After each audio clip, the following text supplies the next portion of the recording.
I'm going to be talking about Emblem Divide. Emblem Divide is a novel written by Peter Savage. He has been publishing it chapter by chapter to the web in an effort to raise money for various charities. Now, before I jump into any opinions about the book, let me just say up front that I should be considered a bit biased. I consider Peter to be a friend, and I really enjoyed the book a great deal.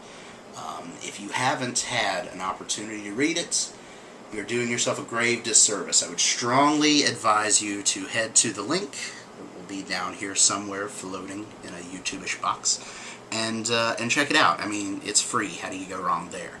Now, if like me you find that you don't have a whole lot of time to read books, apparently he is currently working on the audiobook version of it, so you commuters can work on that as well. In the future there will also be a printed bound copy that you can purchase online.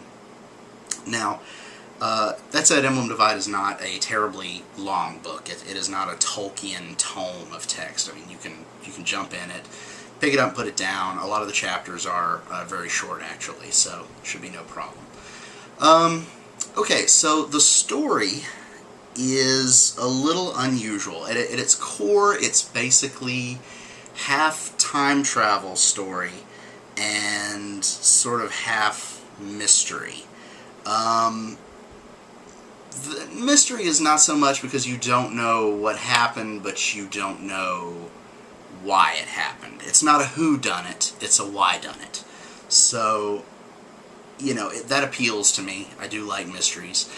Admittedly, when you read it, you're gonna find that it becomes very clear very early on that this is an attempt by, you know, not the most experienced writer. Pete, for all his wonderful ideas, does make some occasional hork-ups on grammar. Descriptions of things repeat occasionally. You'll find that he gets bogged down from time to time and you know, reiterating things that the reader is already familiar with. That said, he has a wonderful ability to conjure imagery in your head. Now, since this book takes place in a futuristic time, it's kind of a misnomer. It's one of those stories where the location is clearly in the future. There is advanced technology, but at the same time, it's clear that the citizens of this world have been going through kind of a rough spot. So, you know, not a post-apocalyptic sense to it, but sort of, you know, in the original Star Wars trilogy, where it feels as though things are sort of old and used and you know, not really that sort of new, shiny environment that you think of when you think of the future. So, in this futuristic world, and let me clarify by saying that since this is a time travel book, you go from Future 1 to Future 2, etc., etc. The book jumps around a little bit. Initially it's very jarring, in fact, because you get, you know, a few chapters in, and right about the time you begin to become comfortable with the characters and locations you're presented with, boom, they're fucking gone. It's like the book starts over entirely with new people, new locales, new situations. And I found that really off-putting initially. I was almost upset that I wasn't able to continue finding out more about these people that I had initially become intertwined with and interested in, and seeing where their story was going before sort of being dumped in the middle of this other one. And the book doesn't lollygag around. It pretty much throws you right into it. You know, one of the very first scenes is, I would say, an action-ish scene, almost right out of the gate. So yeah, it jumps around a bit, but not so much that you can't get a firm grip on it. It's not one of these stories like, you know, Memento or something, where it's really kind of hard to keep track of what's going on. So if you generally are put off by time travel stories for that reason, there's no reason to be fearful of this. It's not one of these that tries to poke your brain with questions of paradoxes and whatnot. The characters are good. Peter writes in a very emotion-driven way. That is to say, when the characters are relaying what they're thinking, it does generally happen from a place of emotion. And emotion is, I would say, the prime motivator for all the characters in the book.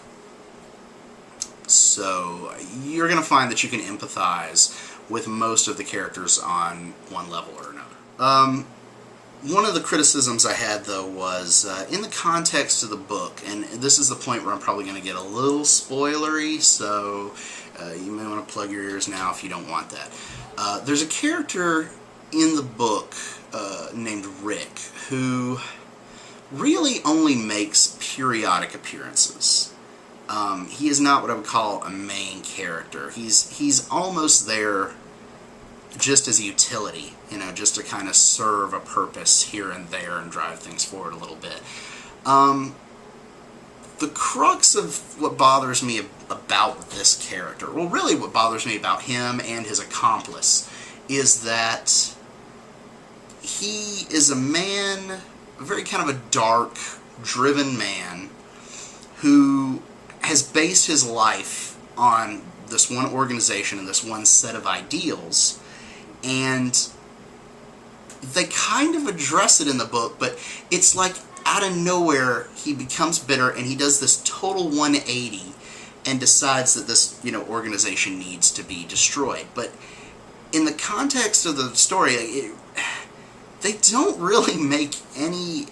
It doesn't explain why he does that. I don't feel that there's any reason for him to flip so thoroughly to this, like, almost self-destructive end that he does. And even his accomplice, like, the plan that these two have starts very early on, you know. We're talking, like, pre-birth of some of our main characters here. And for this character, who we'll call Mark, to be so driven to an end, even under Rick's direction, didn't make a lot of sense to me. Now, that said, it doesn't detract from the overall enjoyment of the book, but I did find it odd when, you know, Pete takes such care with creating these characters and sort of illuminating their motivations. Another criticism I will give of the book, and I hesitate to call it a criticism because different strokes for different folks. Everyone has a different flavor for what they like. This is a dark fucking book, and I mean dark. Good things are not plentiful. This is not the feel-good story of the year, okay? Coming back to sort of using Harry Potter as a reference point, you know, sort of early in the Harry Potter series where you're just like, man, this kid just gets shit on. Like, he can't win. That sucks. Or another series of books I really like is The Dresden Files by Jim Butcher. And if you've ever read those and go, man, how much bad luck and shit can one guy get? And you're like, oh, the poor fucker. Like, I can't believe that happened to him. Give your character a break. Yeah, this book puts that all to shame. I mean... What's that? You like this character? Well, fuck him. He's dead. And it's like, what that? You like this character? Oh, his whole life is messed up. And like, well, that dude never existed. I mean, like, it's a very dark book. I teared up a little bit during one chapter, which has this really intense depiction of a man's thought processes prior to his attempting suicide. So yeah, may not be the best pre-bedtime reading. I don't really want to say a great deal more about the book for fear of spoiling anything or potentially convincing someone not to read it. But let me just say again that I really loved the book.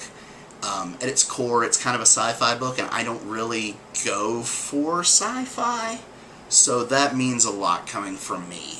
It is a really fantastic story. I would love to see these characters and places revisited. I'm extremely anxious for Peter's next book. And, you know, he's a great guy who deserves a shot, even if you're not looking for something else to read.